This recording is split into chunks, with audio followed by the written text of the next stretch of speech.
அன்பானவர்களே, இனிய காலை வணக்கம்.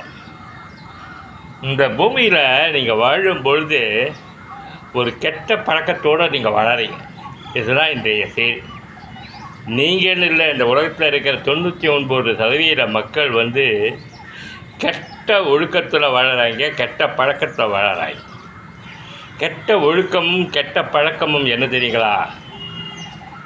காலம் முழுக்க நம்மோடு உடன் வருவது நாமும் நமது நம்பிக்கையும் நம்முடைய தனிப்பட்ட செயலும் நம்முடைய ஒழுக்கமும் என்பதை புரிந்து கொள்ளாமல் அடுத்தவனை நம்பிக்கிட்டு யாரையோ நம்பிக்கிட்டு இப்படி தன் மீது நம்பிக்கை வைக்காமல் தனிமையில் வாழாமல், அதிகமாக தனிமையில் வாழணும். மனுஷங்கிற அடுத்தவங்க மேலே நம்பிக்கை வச்சு வாழவே கூடாது. இதுதான் இந்த கெட்ட ஒழுக்கம், கெட்ட பழக்கமும் கூட. ஒருத்தங்கிட்ட கடை கேட்டிருக்கேன், ஒருத்தன் வேலை கொடுப்பான் நம்புகிறேன், ஒருத்தன் உதவி செய்வான்னு நம்புகிறேன். நீங்கள் நம்புங்க, உங்களை நம்புங்க, உங்கள் படிப்பை நம்புங்க, உங்கள் வித்தையை நம்புங்க, உங்கள் திறமையை நம்புங்க, பிரபஞ்சத்தை நம்புங்க, இயற்கையை நம்புங்க. அவ்வளோதான் என்னுடைய கொள்கை. தான் சொல்ல வர நீதியாக.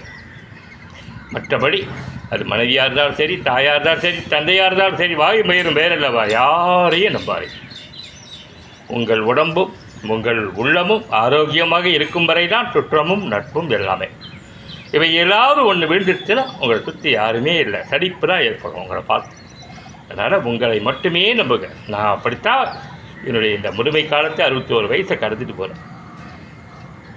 வேலை இல்லையா, வேலை கொடுத்துட்டு இருந்த முதல்ல திடீர்னு கட் பண்ணி விட்றாரா, இயக்குனர் கட் பண்ணி விட்றாரா, சரி சரி, நான் உங்களை நம்பி இல்லையா, என்னை நம்பி இருக்கேயா, எங்கிட்ட ஒரு வித்தை இருக்குது, என்னை புரிஞ்சுக்கிட்ட எங்கேயாவது ஒரு இடத்துல வேலை கிடைக்கும், அது போதும்.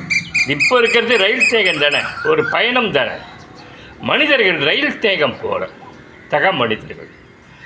ஒரு பேசஞ்சர் ட்ரெயினில் போயிட்டுருக்கிறப்போ, நீங்கள் எக்ஸ்பிரஸ் ட்ரெயின்லேயே போகிறப்போ நிறைய பேசஞ்சர்ஸ் வந்து இறங்கிட்டு போவாங்க. கொஞ்ச நேரம் பேசுவாங்க, அடுத்த ஸ்டேஷன் தோணு இறங்கிடுவாங்க. சில பேர் நிறைய ஸ்டேஷன் வரைக்கும் கம்பெனி கொடுப்பாங்க. இதெல்லாம் நிலையான நட்பு, நிலையான உறவுன்னு நினச்சிங்கன்னா ஒன்றை மாதிரி ஃபூல் எதுவாரும் கிடையாது. உங்கூட கடைசி வரைக்கும் நிலையாக வரப்போவது உன்னுடைய ஆன்மா, உன்னுடைய சரீரம், நீ மட்டுமே. உன்னை தவிர உனக்கு நிலையான நண்பன் யாருமே கிடையாது. அதைத்தான் சொன்னால் தீரும் நன்றும் பிறத்தர வாரா. புரியுதா? புரிஞ்சு உங்களை மட்டும் நம்பி பயணம் செய்யுங்கள், வாழுங்க.